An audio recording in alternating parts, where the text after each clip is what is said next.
Welcome to our channel. If you want to activate Paramount Plus on your Samsung Smart TV and link it to your account, follow these step-by-step instructions.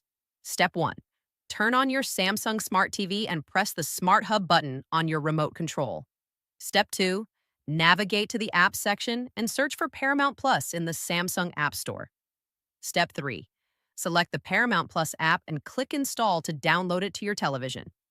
Step 4. Open the Paramount Plus app after installation is complete. You'll see an activation code displayed on your screen. Step 5. Using a computer or mobile device, visit ParamountPlus.com. Activate in a web browser. Step 6. Log in with your Paramount Plus account credentials. Ensure you have an active subscription. Step 7.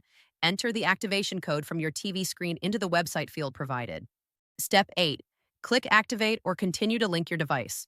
Your Samsung Smart TV will refresh automatically, and you can now access all Paramount Plus content, including movies, series, and live streaming. Don't forget to like this video and subscribe to our channel.